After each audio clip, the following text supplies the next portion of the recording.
எல்லாரும் ஒரு டாலர் போட்டுக்கணும். ஏதாவது விருப்பமான சுவாமி இந்த மாரி போட்டுக்கணும். நம்மளை வந்து அவரை நம்ம சுமக்கும் போது நம்மளை அவர் சுமப்பார். நான் நடராஜரை போட்டிருக்கேன். இந்த உலகத்தையே ஆட்டி வைக்கக்கூடிய ஒரு யார் பாருங்க, நடராஜர் நல்லா அழகாக தெரிவார். இருதயம் தான் முக்கியம். அந்த இருதயத்திலே அவரை வச்சுருக்கேன். இந்த உலகத்தை ஆட்டி படைக்கக்கூடிய ஒரு யார்? நடராஜர். என்னைக்கெல்லாம் எப்பெல்லாம் இந்த நடராஜரை போட ஆரம்பிச்சனோ அப்போலேருந்து நான் நடனமாக ஆடிட்டு இருக்கேன்.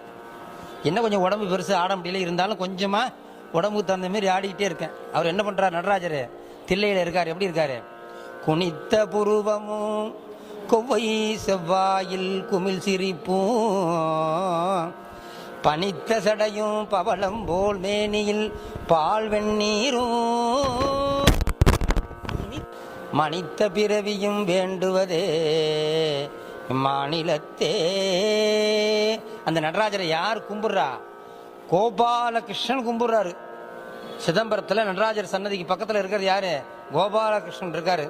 அதை விளக்கக்கூடிய ஒரு பாடலை இப்பொழுது நமது சிவ கலை ஆள்னி அம்மா பாடுவாங்க.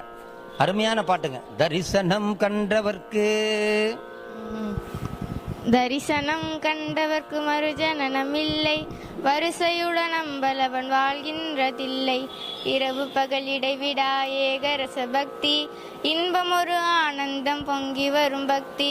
பரவி வரும் அவன் அருகில் அனுமாதி சிக்தி, பணிந்து வந்து சிற்றம்பலத்தை வலம் சுற்றி சொப்பனம் கண்டு இவ்வுலகில் தோன்றி வரும் வேதம். சொன்னதது நீ என்ற வழியாகும் வேதம், அற்புதம் மிருதங்கம் அது தாளம் ஒரு கீதம்.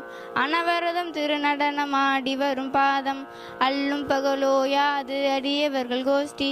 அரகர என்ற மிருதவானவரையோட்டி தில்லை வாழந்தனர்கள் கையெடுத்து கூப்பி சிக்கனவை திரை திறந்து பரவடியை காட்டி நஞ்சுண்ட கண்டனுக்கு கொன்றை மலர் சாற்றி நல்ல திரு சாந்தனையும் அம்பிகையை போற்றி குஞ்சித பாதம் தனது மனதில் உருவேற்றும் நடராஜமூர்த்தி. கோபாலகிருஷ்ணன் தொழும் நடராஜமூர்த்தி. கோபாலகிருஷ்ணன் தொழும் நடராஜமூர்த்தி.